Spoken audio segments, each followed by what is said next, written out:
back. Welcome back, Carter. It's like a show, that you watch, but this ain't that. This is landscaping to the point. We are back, and we are the back hat words guys. We're wearing our hats backwards today. I don't have a mohawk on today, so we got Josh down there, but he's in the middle of something, so I don't know if he's ready to pop on, but. Welcome back to Landscaping to the Point. He's ready to pop on. So we could confirm. Look at him. Welcome back, Josh. How's that going there? Everything all right out there? We were trying to get live action in the street, and he just popped out because we all saw it. We confirmed Josh is here somewhere. He just saved a family of 5 from a burning fire. Yep, we're waiting for the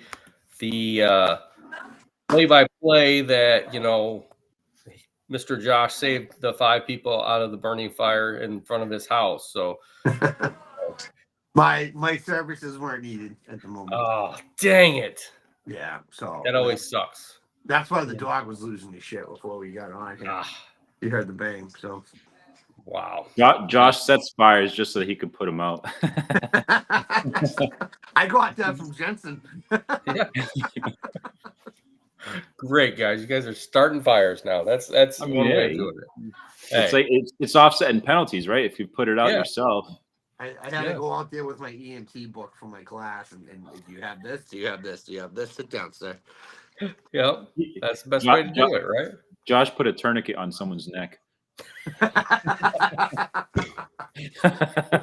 Sir, breathe, sir. Breathe. Are you there? Oh, you got to. So, Josh, you're learning all that stuff. Is it helpful? Are you learning a lot of stuff on that stuff? Yeah. I mean, helpful. I don't know. I mean, at events like this, if I'm needed for something, but I'm on a search and rescue team, a volunteer search and rescue team. I'm still training, but I'm going for like a lead medical. Sweet. So it'll help for that, and then any other endeavors in the future that I'm trying for, it'll improve my chances. So can we call you Scuba Josh? I'm not a diver, so I mean you can, but it's just weird. Well, I mean, you're on the search and rescue team. Come on, we got to call you Scuba Josh now. I don't go in water. I go in the woods. Oh, woods Josh. Ooh. Yeah. That'd be very interesting. But that's cool. That's awesome. Congratulations on, doing that, man. I mean, I think having that knowledge can be helpful for anybody, really. I mean, any type of business owner, even just a regular person, I think it helps out having that knowledge, so you know what it's helped with, to be honest with you, I apply kind of chain of command and structure from the search and rescue. So like the guy that runs it is part of the Jensen might know this, the strike team, the Task Force 1 out of Massachusetts, which they reply to, all disasters around the country.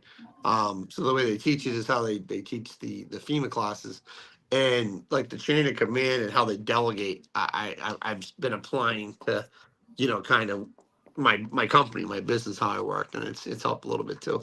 It's pretty cool. So yeah, that's helpful, dude. I mean, I feel like any type of first aid or anything like that, or even being part of FEMA team or anything like that, or search and rescue, it helps out not only you for your company, but it helps out the country and the United States. So that's awesome to be able to part of that. So I think too, like the training for this business, for landscape and stuff like that, it's super essential to kind of maintain your skills on that and your knowledge on that, because you could take one class and then God forbid something happens on the field, you might freeze up, and a part of that is because you're not training enough, you're not getting used to doing things or snapping into action when you have to. So it's like if you take basic stop the bleed classes or CPR classes or things like that, it's I think it's really important in our line of work, because you're dealing with chainsaws, you're dealing with hedge trimmers, you're dealing with like dangerous objects. You flip a mower, you got to do CPR. You're dealing with like working near water, and and you could maybe take a class, but like it doesn't mean you're going to snap into action. No. And the more training, the more it becomes natural to you. The more confidence you build in, the better off you'll be in a situation like that. Yeah. Right. So I got a question for you, Josh. This happened earlier this week. We were going through into one of our neighborhoods, and I know you have an enclosed trailer, right? Yes. Okay. So we were pulling into one of our neighborhoods. Another company mows the outside common areas of this neighborhood, and we do a couple houses in the neighborhood, and we usually do them early on Tuesday. Well, we got there literally about 3 minutes after an accident happened. They had their trailer gate down. The guys had just pulled all the mowers off. The one guy pulled out the weed whip, started to walk away, and a car came around the corner and slammed into the trailer, went right up into the trailer, about halfway up into the trailer before she came to a complete stop. Jeez. So, I think it's one thing, I pointed out to my guys because my guys were there when we came in and seen all that. And I think it's something that you should be always aware of, even though we put our cones out there, that, always keep an eye out there. You never know, especially when you're backing out mowers or walking out of a trailer. You never know when somebody's just going to fly through and just not pay attention. She wasn't paying attention. And that's, something that it could be dangerous for somebody, especially in an enclosed trailer. In an open trailer, you can jump right out, but enclosed trailer, man, you're in there, you're locked in there, so, but yeah, nobody was hurt. So that's always a good thing to hear, that nobody was hurt, but it's always one of those things that I think pointing it out, I've never seen it happen before. I've seen it happen, when it was sitting there, stopped at a light or something, but never while it was already unloaded and guys were away from it. So, it's a dangerous thing, but something to point out, to always be aware of your surroundings, especially if you have enclosed trailers. So, yeah. But so we've been back. We haven't been on here for a while, guys. Josh got lost in the matrix, so we had to find him and get him back out of the matrix. So, and it looks like he's got good reception. So he must have got his internet fixed. So, No, we'll see. Usually it's at like the 10-minute mark, so we're at 7 minutes and 33 seconds. So we'll see. Oh, great! We better get all the questions we want to ask you out now. Yeah, ask some questions now for Josh before he takes off. You got about 2 minutes and 20 seconds before it starts acting up. Jeez. All right, so we're going into fall. You guys are probably already close to getting into some of the fall stuff, correct? Or is the temperature still staying up there pretty good? It's like it's kind of mid. Yeah, this dog telling him he's done. No, it's kind of like it's been like maybe steady for like 74, 73 degrees. Josh, would you agree? It's been steady weather as far as that, and it's definitely signs of like the fall coming around the corner. Some leaves are falling down, not tremendous. Lawn's still growing, but days are getting shorter. It's getting darker out earlier. So, obviously, clear indicators of fall coming up. Not quite there yet, but it's showing. Definitely, the morning, you definitely have sweatshirt weather some of these mornings. And then, if you're up early, you'll get it, 50s, 60s.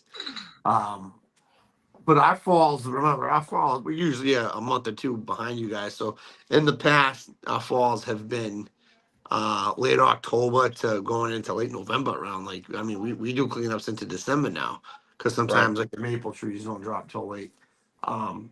But yeah, not there. You still got, we mow until Halloween week is usually the end of it, and then there's usually like a little gap there where it's just small jobs and getting ready for winter and everything, the plow stuff. So it is coming. We're planning for it, but.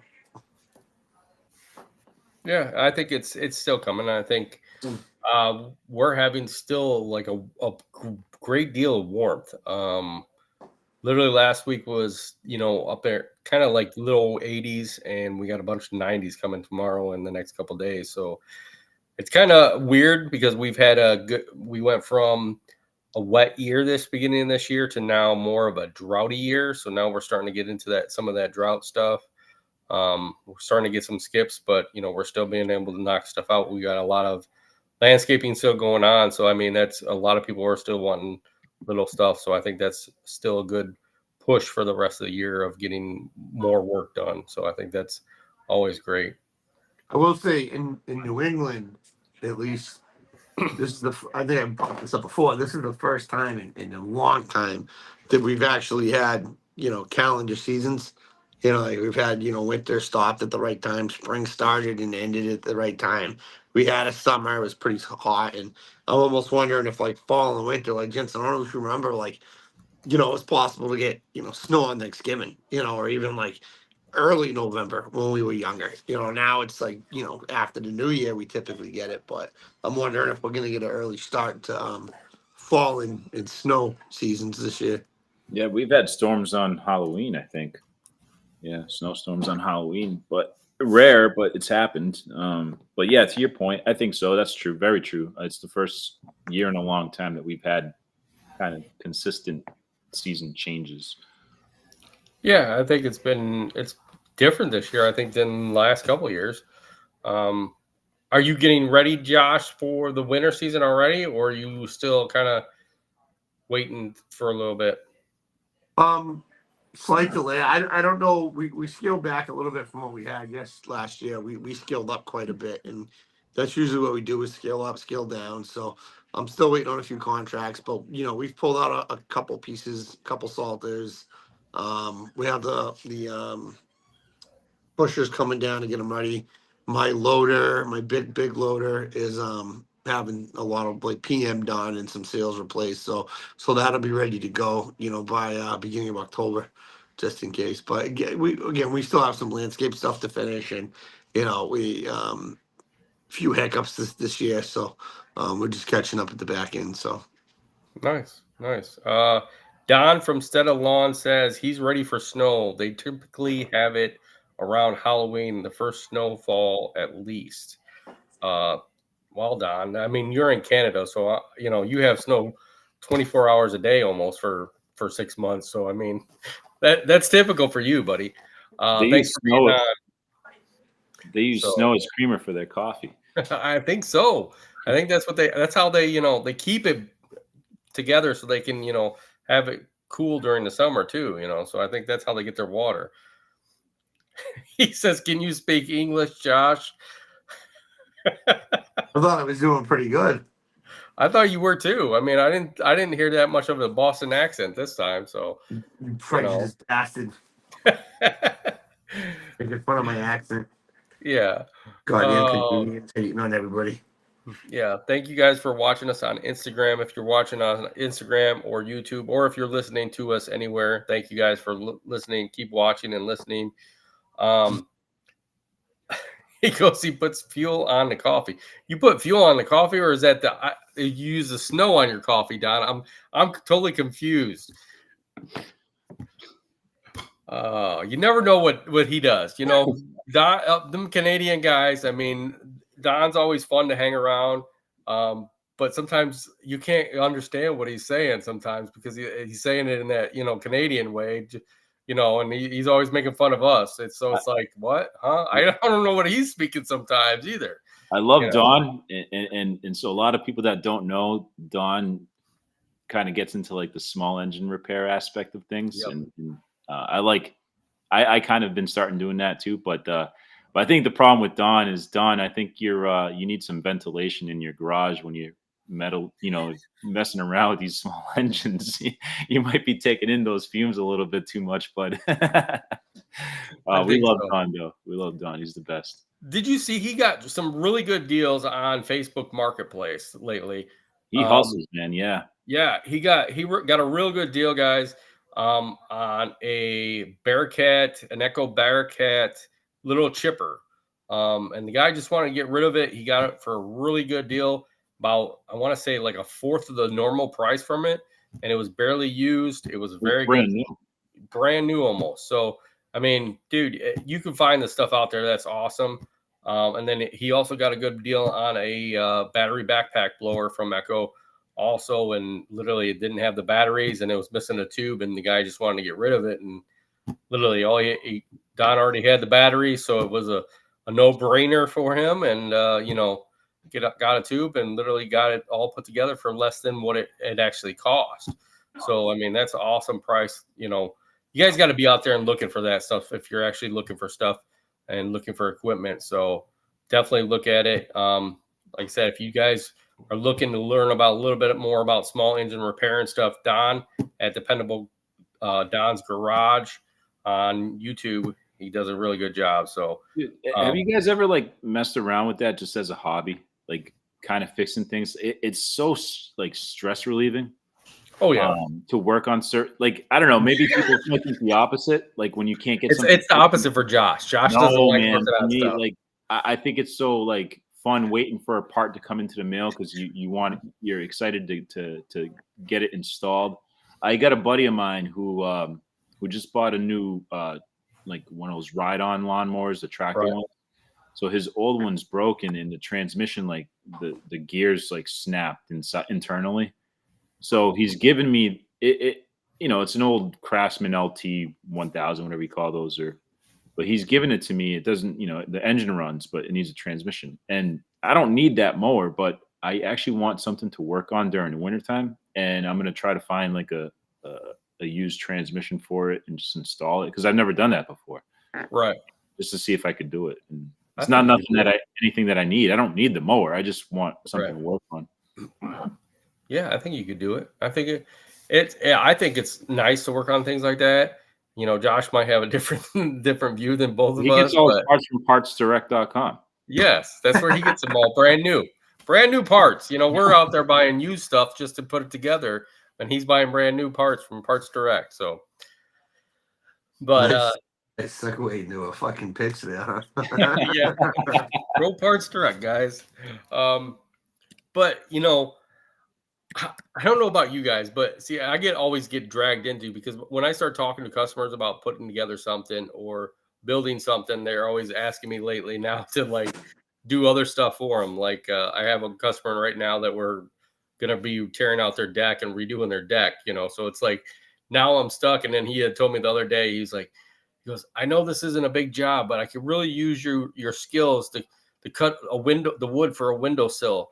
One of my windowsills needs the wood replaced. And he goes, I know you can cut it just perfectly because the way you did your house and everything. And I'm like, okay, thanks. Like, I don't know if I want to get into that stuff, but you know, I guess I'm getting into a little work inside, but I'm always doing a little stuff during the winter, you know, especially if we ain't got no snow. So I think like JC said, if you got something that you can do during the winter to kind of break the monotony, or if you're just waiting around for snow, it's always good to have. Josh is working, you know, 24 hours a day when it comes to snow. So he sleeps when he's not working. So, I mean, you know, he's got to definitely recharge his batteries. So, Dude, you know what I did last summer. I worked on my snowblower and I did a modification on it, and it was the what do you call it? The propeller inside. right.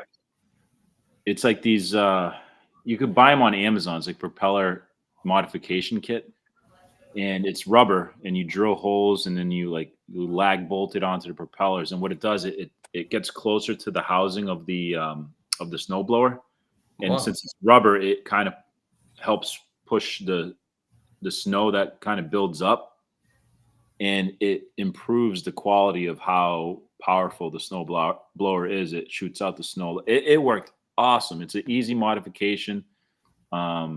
It made the snowblower for me like work twice as better. And the reason I bring that up is because I wonder if Don has ever done that before. I'm sure he has. I wonder, Don, if you have done that before, let us know. Or if not, you know, definitely that might be something to work into. You might just get a job with Josh. Josh might need all his snowblowers redone. So, I mean, knowing him, like he's got like 30 of them just sitting there that could be all redone. So, Josh, you can fix right now. do you use any of those paddle snow blowers for like sidewalks and stuff? Oh yeah, like the small Toro Hunt. Yeah, absolutely. Dude, those are great. I love those things. Kidding me? the hand ones? Have you used any of the hand ones yet? Oh, are you talking the hand ones or the Yeah. the push behind ones? No, the hand ones I haven't used. No, I thought you were talking about the single stage Toros. That's what I'm talking Yeah, about. Yeah, that's so what he's I've talking used about. But those. The hand ones seem like they would be too much for a guy's back. After a What? while, maybe like on a house, just like you're in a house. But actually, I think my wife has one for hair. I'm not 100%, but I think she uses a paddle broom for Okay. hair, like a handheld one. Yeah. Yeah, like a PAS with the paddle on it, maybe. So it's not an Echo one. It's like a Amazon setup or Yeah, something. I mean, I know Amazon's got some. I think Snow Joe's one of the bigger ones that you can get. That it's smaller, but it's like battery operated and can knock out a sidewalk or driveway real quick. The single stage ones are great because a guy, can lift it, throw it in a truck or a flatbed and get going. They're not great on like the sloppy wet snow, but I mean Right. they get the job done for a little fluff it. They're quick in and out, but I run a few snow raiders too, to speed things up. So Which do you like better? Have you tried any other snow blowers on the single stage, or are you strictly Toro? I Because we just have like Toro and Aaron's, and I mean, we like that the Toro gets it a nice throw more than the Aaron's, but the Aaron's has more power. So literally, we can go through thicker snow faster with the Aaron's. so I think everything I have right now is Toro. Okay. And it's not that I like it better. It's just availability. Like I don't have a lot of dealers around me, So a lot of the times we're running to the Home Depot and just getting what they have there. Okay. And I'm familiar with them. I know the issues. They've been good. I mean, I had a Toro blower that we left at a site and forgot about, and it wasn't covered all summer. And was sun was on it, rain was on it, snow was on it, and it still fires up and runs. Pretty good. Right. That's one of the bigger ones, but. Okay. And then on the like, we've kind of it's like I know some guys too will just run out. Like some of my guys will run out and just use the shovels because it's quicker. Like we don't get like big storms anymore down here. Like the biggest thing we get is like maybe a 6 inch or we don't really get like big 10-inch storms that much anymore. So and the places that we do have a lot of handwork, that's where the snow raiders go. Okay. So I mean, you work it out easier that way by having the snow raiders there, and I'm assuming you could probably move a snow raider around quick if you have to, to different sites if you had to. Yeah, just the trail. But we try to Yeah. give them permanent homes. Like Yeah. we have sites where it's not worth putting a snow blower. You can be in and out in 10 minutes with a shovel. And we have other sites where we have like we do a lot of stuff in the city of Lowell, which is one of the big cities out here, and they roost the tail onto the sidewalk, so we'll have to go in with a bigger snow blower and do those after the storm. Okay, here's a good question for both you guys. Okay, I know all of us have like gas powered snow blowers, but with them going around banning things and trying to change things up, if they ever banned your guys' area and made you guys run typically battery operated all the time, even during the winter, do you think a battery operated snowblower would handle it? Not on the commercial side, no. If like my own house, yeah, but not on the commercial. I don't even think on the residential side, if you're doing dirty driveways and walkways, I think it would burn out after a season. And you're probably paying like $2,000 for a unit. Oh yeah, I mean, think about the batteries. The batteries alone, like on an Echo battery operated a piece of equipment, I think are like 150 to 200, and I think a lot of places are like that. Even like Milwaukee's batteries are almost $200 a piece. So think about how many batteries you're going to have, especially like if we're a commercial company. Think about it. We're going to have like 10, 15 batteries on, to go through 8-hour day snow blowing. So and the thing about that too is like if you're on commercial guys, if you're on commercial routes and you have a devoted truck, you're probably going to be trying to run like 20 to 30 batteries. And when guys are out for 10, 15, 20, 25 hours straight, I just feel like the battery storage isn't going to be kept the way it should be. And I mean, you've seen the issues with like the lithium ion batteries blowing up and setting fire to stuff. So, that would be another concern. Yeah, I think it would be. I'm going to make a bold statement and just put it out there, and might be All right. popular opinion, but I think batteries serve a purpose for certain things, and these companies, I mean, it's been a few years now. They haven't gotten it right yet. I think they just need to put a stop to like trying to sell battery powered snow blowers or riding lawn mowers for commercial. Knock it off. It's not. Right. It's not. It hasn't caught on yet. It would have been long enough now that you've done it. You have Teslas in these car powered batteries. It's more practical because people go home, they plug it in at the end of their night, and they drive off. They're not. It's not practical for a commercial company. Maybe for your hand trimmers or for your weed whackers or whatever it is, but the bigger stuff, knock it off. It's just move on to your next project. I'll be honest with you, JC. I agree with you on that. I feel like we run a lot of battery stuff, but I'll tell you what, we have the whip. I run a whip and I run hedge trimmers, and I'll tell you what, I'll use the hedge trimmers battery wise all day long, and I'll still not go through like 2-3 batteries a day. If I'm going through with a whip, pretty much 12 yards, I'm going through 6 batteries. That's like 2 batteries, 2 jobs a battery, and it's not worth it. If you really think about it, you got to carry 6 batteries around with you. And if you're a bigger company doing bigger properties, more weed whipping, you're going to go through, probably 10-20 batteries a day. Like, I don't think it's worth it, to run as a commercial company to run battery operated stuff. I don't think it's worth it for a stand-on zero-turn mower. No, I don't think so either. I don't think, it, like you said, it's not there for the mower issue.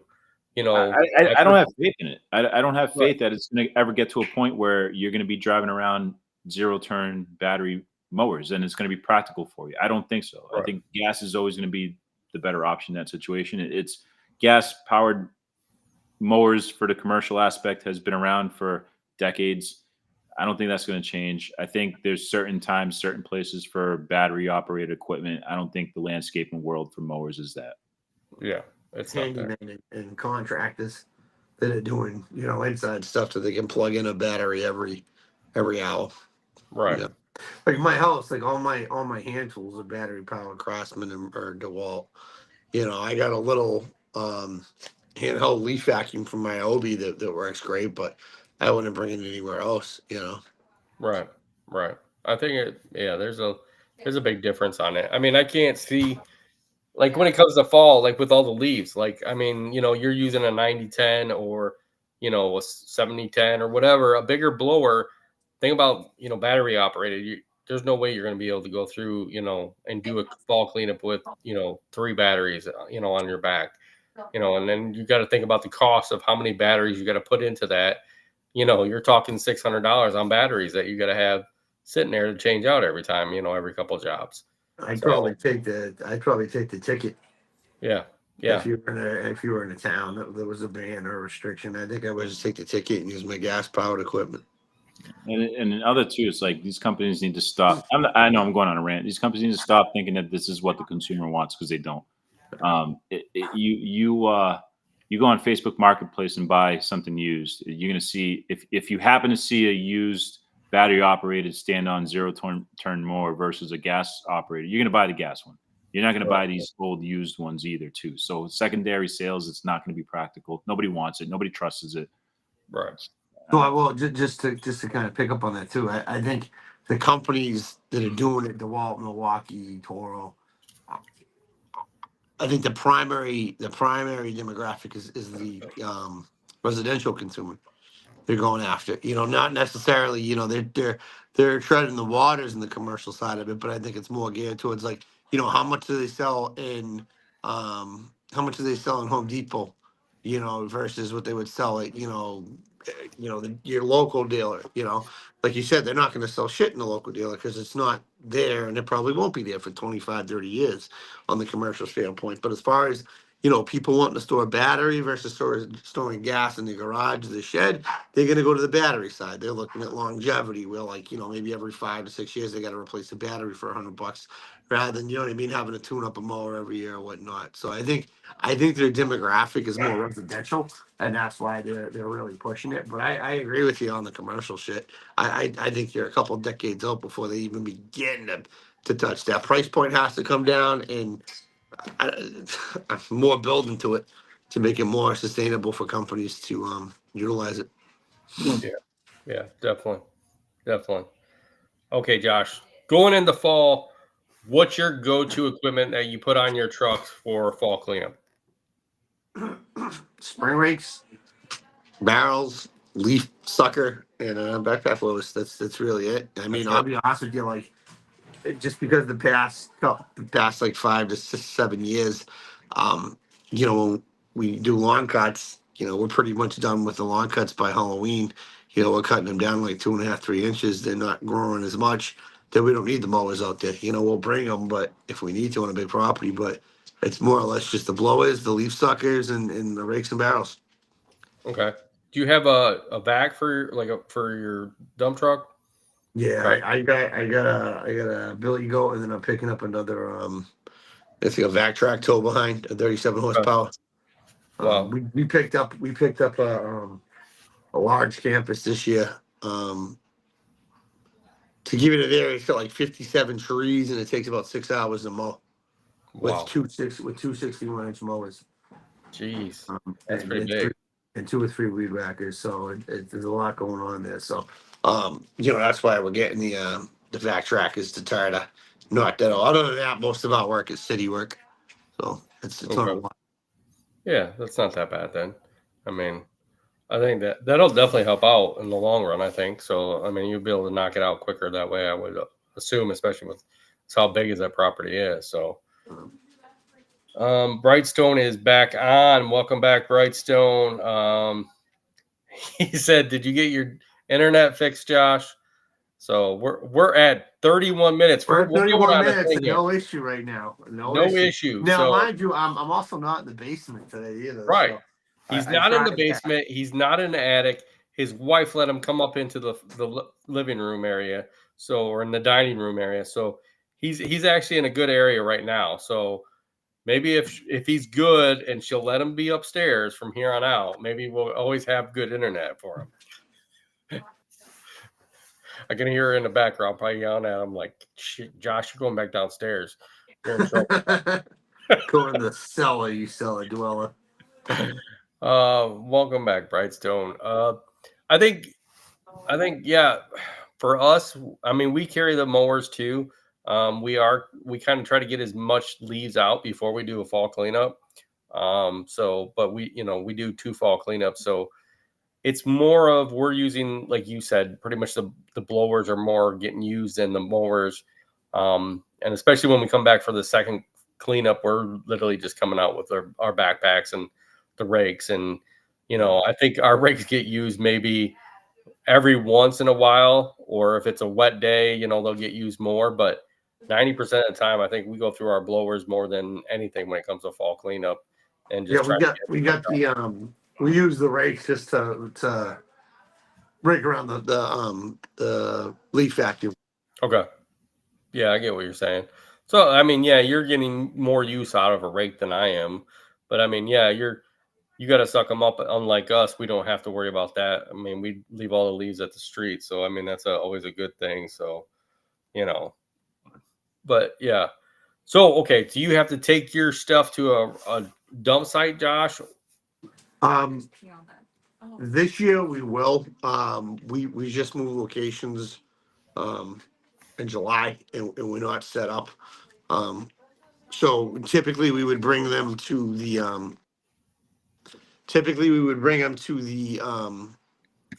bring them right into the yard, dump them, and then get rid of them in bulk somewhere. But this year we'll probably just drop it a local vendor.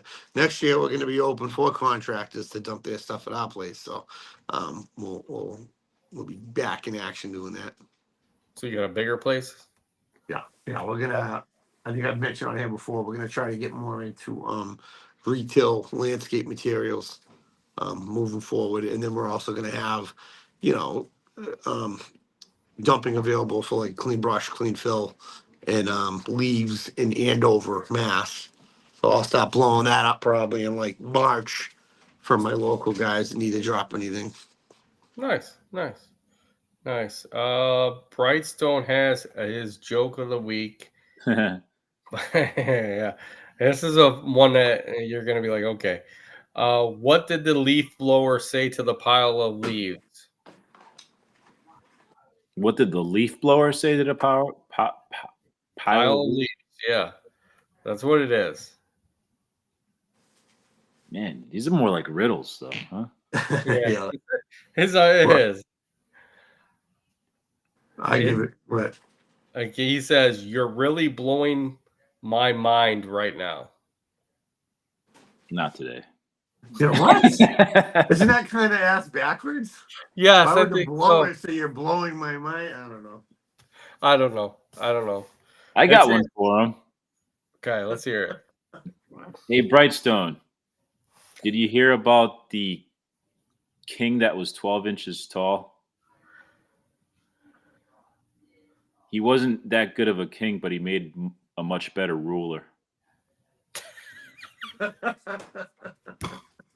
You guys are so fucking tacky today. Oh Oh my my god.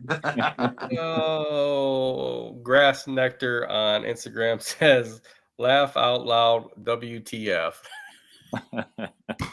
Our thoughts exactly. Yeah. Yes.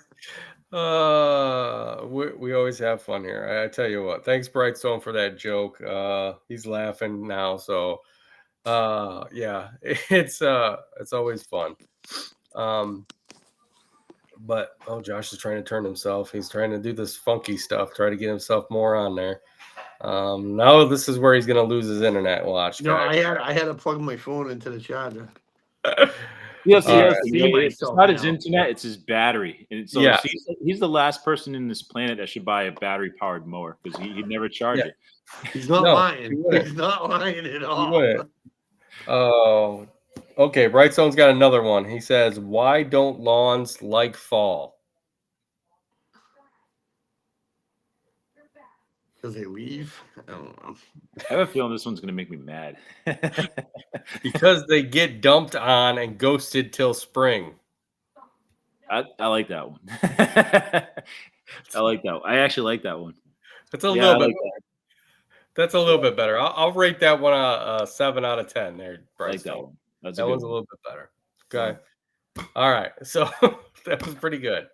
Um, so Josh, you're talking about having more stuff on hand and being able to sell it to more contractors. Do you feel that helps your business by having more stuff on hand? I know we got mulch in at our shop this year, and I feel like it's definitely helped us out in the long run. And we're looking to add, more topsoil and stone to have more on site for us.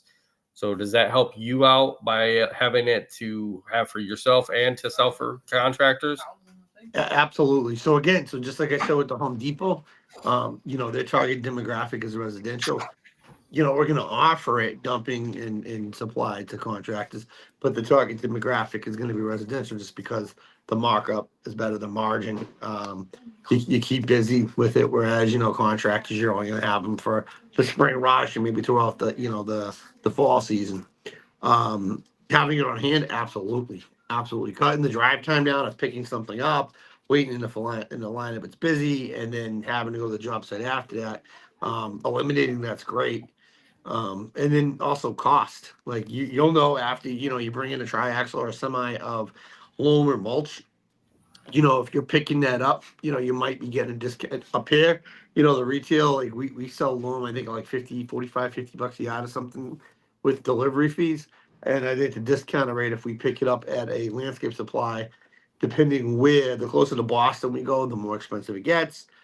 Up where we are, like 25 minutes to half an hour north of Boston, it's about like $37. You're not saving a lot. When I get that shit trucked in, so the mulch, the black mulch, I'm paying about $26 a yard trucked in, hemlock 28. I just got, kind of a mid-grade loam in for about $13 a ton with a $150 delivery fee. So that works out great. Something I'm looking into is getting a screener for next year. I'd like to make Okay. my own loom and cut it, which sucks because one of our really, really good customers, who's probably a 3-minute ride on a sit-on lawnmower from our shop, was having a pole put in, and they have something like 2,000 cubic yards of Wow. clean fill. I just don't have.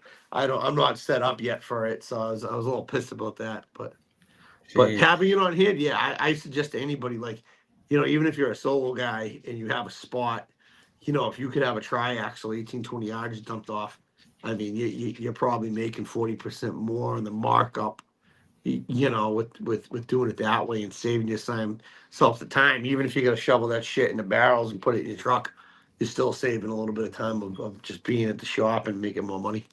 Right. I mean, I'll tell you what. I mean, we're totally out of mulch for this year at our shop, and we had to go get some the other day to finish a job that we just picked up, and literally it took us an hour drive time and pick up and get back to the job site. You know, compared to having it on site, literally we'd have it loaded up 10, 15 minutes and be off and be at the job site in 15 minutes. You know, so I think it's definitely a plus on having it in. Like you said, if you can have it brought in by axle, triaxle, whatever which way you can have it brought in, you know, even if you can do, you know, small loads, you know, and have, you know, it brought in, it's still better than not having it on hand. And, you You'd be know, surprised how much more you go fat, like how fast you go through it. Like, you know, triaxle again, 18 to 20, 25 yards if you get a guy that's local and will push it. And then, you know, in a semi 30 to 38 yards if a guy will push it. And I mean, man, you go through this shit really quick. right. You know. I mean, we got semis, big semis, 70 tons, 70 yards at one time. So, I mean, literally, I mean, we went through that and, you know, got all our jobs done between the two, you know, the brown and the black. And I'll tell you what, I definitely, you know, we're moving around some stuff at our shop to make it easier for him to come in. But I mean, dude, it's definitely worth it if you can have it on hand. I think the cost compared to what we paid last year, we paid less than half. So, I Sure. mean, in the long run, you know, and then you know, like I said, the drive time, the time waiting, like you said, waiting around, you know, for someone to load you, or if there's people in front of you waiting around for them to get loaded up, you know, I think it's totally worth it if you can do it yourself. Dude, think of the like the 3/4 inch stone for the hardscaping, you know. We picked that up at a local yard, $45. I used a trucking company that does firewood and Aggie, and it's $15 a ton. Wow. You know, like talk about the markup on that just on a job, you know. Right. Like if we're doing a small walkway, we'll just go to a regular place and, you know, pay the fee. But like if we're doing something that takes, you know, 20, 30 yards, I'm having a triaxle brought in. You Right. know, and you save a little bit of room there. You know, Right. you're Yeah. getting some more. You get a little bit more margin on the job. Yeah. Definitely worth it. So that's a plus for you, and I think a plus for everybody that if you're thinking about doing it and you have a spot that you can do it, definitely do it if you can. Definitely make sure that you're within the codes for your area and make sure that it's totally good for your local area. Don't just, you know, if you're running stuff out of your house, don't just go ahead and have, you know, 30 tons of mulch dropped in the middle of your driveway and just assume that the neighbors aren't going to call, you know, the city on you and tell them that, you know, you're running a business there. You never know. They Fire probably will. department drops by, a fire marshal, fire inspector drives Yep. by. They can have you haul that stuff out next day. Mine's Yeah. a big on that too. Yeah. So definitely, you know, definitely make sure it's all within codes and your local vicinity or wherever you're at. So, but yeah, I think it's definitely a positive thing. Now, Josh, do you keep gas on site or do you just go out? Because I know a lot of guys sometimes have like, you know, tanks for gas and all that on there. We keep some diesel and transfer takes. Gas, no, I'm gonna work probably through the. We use a lot of fuel this year, and I think I'm gonna work through the permitting for the town we're in. It might be a little tricky because we work behind Pfizer. Okay. Is literally a stone's throw away from us, so I don't know if that would be an issue with them. Um, but I'm gonna work through the permitting in that over the winter, and then if they can, you know, have a tank delivered and build the structure for it. Nice, nice. Lone Wolf Landscaping on Instagram wants to know. He goes, "Hello guys, anyone going to Equip? It's coming quick. I will be going to Equip this year. I don't think Josh is going. He's never been there, so I mean he. You know what? I was planning on it all year, but again, I'm doing. I have school starting in November, so I'm putting my extra money towards that. You know, so I actually need to buy a ticket. Mm. I'm not 100% sure I may make a guest appearance down there, and I may actually drive down.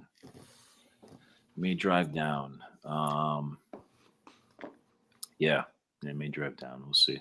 Well, if you guys need a code, Lone Wolf, if you don't have a code for a ticket, I have a code so you can get 50% off for your tickets to get in. So let me know.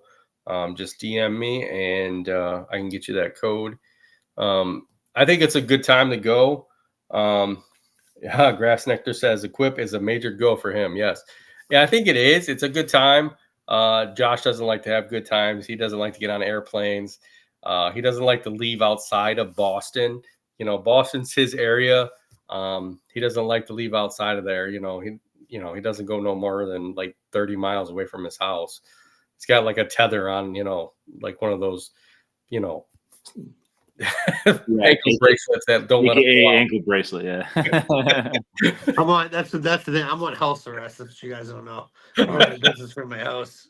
Yeah, that's why his internet doesn't work, because the ankle all the bandwidth. Yeah. Lone Wolf says he drives from New Jersey and he's had his tickets for 6 months. I think that's the best thing to do is buy them as soon as you can, especially if you're going and you have time. Probably smart to book the hotel out too, right? I think if you can get a hotel earlier, that's the better of the whole thing, because you need to have your hotel booked early as possible. I think that's one of the things. I didn't book mine right away. I just recently booked mine, but I'm in one of the newer hotels this year, so I had no problem getting in. But a lot of the hotels there are like 2 days, where you got to definitely book for 2 days, and then you're stuck there for 2 days or whatever. But I will be there definitely for 3 days, so that's a good thing. So when's the date again? The 21st, I want to say. 21st, 22nd, 23rd. That's funny, because that actual week is the week that I'm trying to take off. I haven't taken a week off in a couple of years. See, bring your wife. See, you just tell your wife you got to come down and listen. I am so burnt out this year that the last thing I want to do is go hang around equipment. I love equipment. I fucking love equipment. The last thing I want to do is look at anything landscape or lawn care related. You would love it, dude. 21st, 22nd, 23rd, and the 24th? 21st, 22nd, 23rd, and 24th. Yep. That is the exact dates. Tuesday to Friday. Yep, and Wednesday's more of the day that it starts. Tuesday's more of the what do you call it? The opening show and all that stuff. So, I mean, I really don't come in on Tuesday. I'll be there Wednesday, Thursday, Friday. So I will be doing some stuff if you guys are around. I'll be at the Echo Social Media Lounge. I'll be doing some stuff with some of our sponsors and a couple other sponsors that had reached out to me about doing some stuff for them. So I'll be around multiple times throughout the week. So, but JC, you thinking about coming or not? Yeah. I'm actually. You haven't made the jump and. No, I'm actually right now. I'm literally looking at hotels. There's some. I mean, you can go out. I know a couple years ago we stayed literally out by the mall, and it was a lot cheaper to be out by the mall than it was closer into town. I mean, I'm downtown this year. I'm downtown. I was downtown last year, and it's a little bit more expensive being downtown. But if you can rent an Airbnb, it's definitely worth getting an Airbnb. How much is expensive downtown? It starts out usually at like 200 and up. Mine is like 245 a night. Damn. So, yeah. Wow, but that's actually not a bad deal. What I just looked at right now. Sorry, I'm multitasking. You found a good deal. See, I think you can find some, like I said, outside by the mall, which is probably about a 15-minute drive to Equip. I mean, the other thing, dude, if you went on Craigslist and just like found some weird creepy guy that would let you stay at his house for like pictures of your feet or something, you'd be good, bro. Free fucking room and board. I Couple got fucking- 2 beds, JC. If you really can't find nothing, I got 2 beds at my place. So you know. I'm He's not a selling creepy you any guy with the food feet pictures. pictures. Yeah, no pictures, okay? We're not You're doing gonna pictures. wake up, he's gonna be sucking on your big toe. No, Jesus Christ! I'm not going to equip. I'm leaving the country now. Oh, but yeah, it's always a good time. I think you never know what kind of stuff will be down there. That's the thing. You know, there's some stuff that's always brand new, and some stuff that's not, and it's always nice to have that kind of ability to see all that stuff. So, Lone Wolf, what do you plan on doing when you're down there? I'd like to know what your plans are doing down there. I know Chant decided that he's not doing his photo this year, so he's done doing the photo in the parking lot. Did you hear that, JC? Yeah, I missed that. That was I loved when he did that. That was cool. Yeah, it was nice that he did that every year, and now he's. I mean, I'll tell you what though, Chant's a very generous guy. He's a good dude. Oh yeah, he's a really good guy. But yeah, there's all kinds of stuff to do down there. Josh, so where do you plan on going on your vacation if you have taken vacation off? Probably local stuff. You know, Okay. before so you know, we got a lot of farms and stuff around me. So probably apple picking, pumpkin patches, stuff like that. I really need to take a few days and get some projects done around the house. So it's not kind of like a go away. You know, originally we planned to go to Ireland this past spring. We fell through, so we're gonna try to aim again for that. You know, into the winter again this year. Sweet. Next year. Sweet. So then come up when you're gone. Okay. Hey, you're supposed to be up here to get those damn salters, man. Giving the guy fucking salters and he's not even driving up here.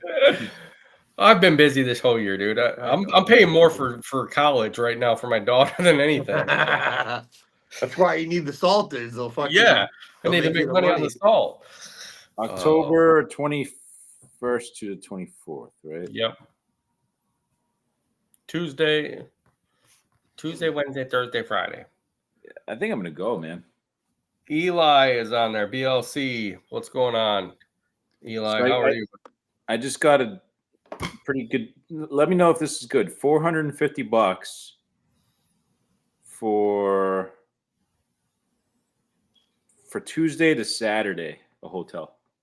That's not bad. That's $450. not bad. Yeah. Yeah, Is it's that an a- Airbnb or is that Airbnb. Like but I've stayed there before, and it was a great experience.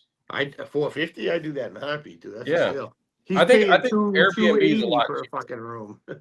Yeah. It's a studio room, and you have your own bathroom. And I stay out. It's in Butchertown, Lexington. I've stayed there before a year, and I was actually my favorite place to stay. So I might do that. Nice. I think it'll definitely be good. Scott, you know what you guys should do if you're down there? Run around on the podcast and do interviews with the manufacturers that are pushing the battery powered equipment and start getting the pros and cons and you know what the I mean obviously they're all Right. gonna fucking bullshit and say it's the best product known to man, but you know fucking put them in the hot seat and ask them, you know. I'd go down right off the bat and ask the wall, hey, what happened with that fire last year, Yeah. a couple of years ago? What was the cause of that? What can contractors do? You know, what's the proper way to store these things? Are you coming up with some sort of solar panel package that helps charge these batteries or a multi-charge pack or something? You know, Yeah, that would be that'd be interesting. some cool shit to know. Yeah. You never know. I might do that. Mm. You know, I might take a bunch of video and throw it up, you know, and throw it up on the podcast. You know And what if I'm going to JC do? shows up, you know, we can do a double take on it. You know what I'm going to do? I'm going to buy a battery powered zero turn mower, and I'm going to convert it to gas. Spend 35 grand on a fucking zero turn mower. Right. Turn it Just into a turn it back, $15,000 Toro. Oh my god. Hey, I got a question for you guys, and a question for anybody that might listen to this later on. I want to know some truth behind the Toro Multiforce. Okay. Oh What do you yeah, wanna know? yeah. I'm curious about that too. Hey, Yeah. speaking of which, Josh, Roddy's has one. I think. That's why I was asking. I drove by the other day and I saw it, and I know there's pros and cons in it, but I like the idea that it's like obviously you don't have the de-icing capabilities, but I like it serves to. I mean, we do both. We mow some lawns and we plow. So Who is it has worth one that it? I know that I talked to? Spencer has one. Spencer runs one. Law Enforcement runs one. I think Spencer has the plow attachment to his. Christian has one. Christian, how do you say? Schlegel? Yeah. Yeah, he does too. Yeah, I'd like to know someone that runs a commercial like longevity wise. What Well, you can Christian expect would be by the one. Christian Yeah. Schlegel would be the one. He's been using know that who for that is. years. He He's runs it always in. He's in posted. Chicago. I'll give you his Oh, name. so that's similar weather. Yeah. Yeah, he runs Okay. his. I know he runs two of them. I think during the winter. If Yeah, I'm because correct. I think when I looked at them a couple years ago, they were like in the 10 to 12 range. Right. And if you go with the regular Snow Raider with the de-icing package, they're around 15 new. I think the mags are around 15 to 20 with the V plow, maybe a little bit more. So, but again, they serve one purpose. I don't mind losing the salting capability. We can always hand salt or put them in a Scotch spreader or whatever. But I like the idea of being able to switch them over to mowers and then in the winter drop the decks and throw a plow or a blower if you could put a blower on it or something. That'd be cool. I think you could do a lot of things with that thing. Yeah. Like a sweeper on there too. I think I'm just curious, like the frames and stuff, like if the frames hold up, like if you're nailing fucking, how it is when you get the raised concrete walkways, if they catch something like that, like are you gonna fucking warp the frame real easy, or do they withstand a little bit of a beating? Why not go with? I know. Why not go with Mulchmate? Mulchmate has one of those plow attachments that go onto just a regular mower, and you're only looking at, I think his plow attachment's like $3 or $4 grand, just for the plow. I'll look that up. 3 or 4 grand on a $13,000 mower. I mean, that's possibility, yeah. But Yeah, I mean, it's a I go possibility. price point. If you can get a couple of the Toros, like 2 or 3 of those Toros for 10 grand a piece, I don't even know if that's feasible. That might be Right. like non-existent. Right. But again, I don't know. But okay, here you Possibly. go. Here you go, Josh. The Multi-Force has a power broom, so you could use the broom during the winter. You could use Yeah. the plow. It has a snow thrower. So I mean, you could use it. It has an aerating attachment, a dethatcher attachment, debris blower. So I mean, you could have more ability to have different stuff on it. So there's more. I don't know. I would say you got more choices to it. Yeah, because even like when you think about that, right, if you say 4 grand for the mulch me, think of like a standard 48-inch X is like 10 to Right. 12,000, with nothing. Right.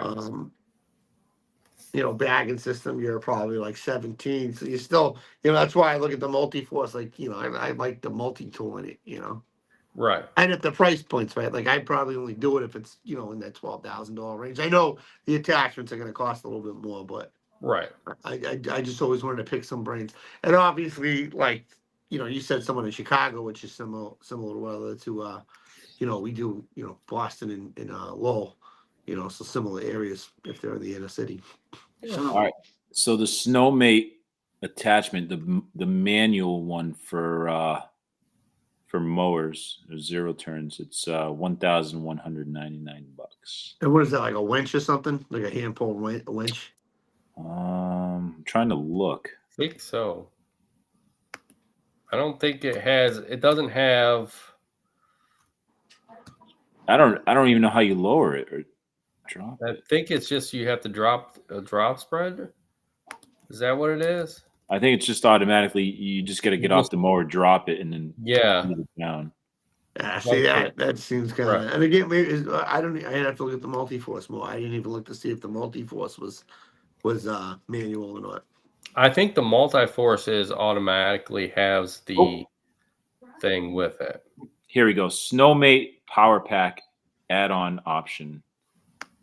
Oh, it doesn't include the Snowmate. So you got to pay $1,900 just for the The package. actuator. and then you got to pay another $1,199 for the actual plow. Yeah, right. Which is 36. It's 36 inches wide for that plow. Dude, the additional winglets on the side are like $600. Yeah. Yeah, that stuff's all expensive. But again, now you're putting that on a mower. You probably have to put some different tires on your mower, some additional counterweight. So I mean, I guess it depends. I don't know. I talked to Nick over there at Mulchmate, I think last year about that, because we were talking about doing that, and he said you just drop the pressure on your rear tires, and it works out fine with pushing. Yeah. Mulchmate, sponsor us. Let us know. We'll try it. You know what? Fuck that. Get someone from Toro and Mulchmate on here. We'll pick their brains.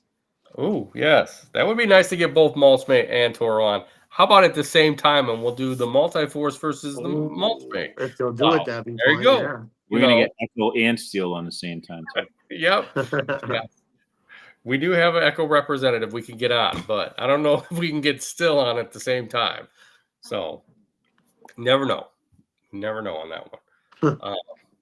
But yeah, it would be definitely interesting to see. I think that's where we need to have like someone that has one of each and just try to go at side to side with it and see how it does side by side. See what I'm saying? I think it's cool.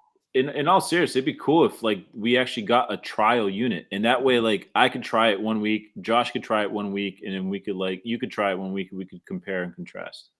Right. Well, I mean, we could get demos of the Toro. I know my Toro dealer would let me demo a Multi-Force. So, Josh, you just have to reach out to the Turf Parts. Your buddy's over there. Yeah, they're the only turf. I was up there the other day and ready to punch him in the fucking mouth. Place sucks. Speaking of which, our new sponsor this week. Yeah. Hey, listen, Pro Parts Direct it's ran out of that company. It's a separate entity as far as I'm concerned. I don't deal with them, but I deal with their mothership, which is if you're buying equipment in and out the door, it's great. But if you're going in for parts or anything else, God forbid. Josh, who hurt you? Yeah. Which guy hurt you? Turf Depot, all of them. Okay, what's his name? I'll talk to him for you, okay? We'll make it better for you, okay? I go up there, I buy a couple. I go in, I ask, can I get a couple of cases of mulching blades? Sure, comes up. My dumbass doesn't check them. I was getting ignition coils, a bunch of fuel filters, air filters. I get to the shop, I open them up, they're regular blades. Oh my God. I was trying to get them ready for leaf season, trying to get everything in stock. So go back. I mean, I'll keep them, but I'll keep them. I mean, we'll run through them, but right. Oh, we destroy like especially our stuff in like the inner city. We fucking destroy those blades in like a week. Right. Okay, so we'll get into some blades another day because literally we're over our hour mark today. We're at the end of the show. But I definitely want to get into blades with you next week because you said you use regular blades on the regular season and mulching blades on during the fall. So I'd like to get more your info on that stuff. So, but thank you guys for watching us. Thank you guys for listening to us. Thanks to everybody that commented today. We had a great time. So it was awesome. Continue to watch us. Continue to listen to us wherever you're listening to us on any media, wherever you're listening. We're always all over the place. Thank you guys. And thanks to our sponsors, which we already mentioned. One this week is Pro Parts Direct for all your parts. And then the other one is Cujo. And JC, what's our last major sponsor? Yeah, I wouldn't say major, but it's somewhat. It's still a work in progress, but we got awesome candles and they're available. It's just a little bit of a different process in ordering what you want, but at some point the product line will show up. But yeah, it's good stuff. Yes, very good stuff. So thanks to our sponsors and thanks to you guys listening and watching, and we will see you all next time. And we'll have a conversation with Josh, if he's still on and he has internet by then, about blades and what kind of blades he uses and why. So we'll see.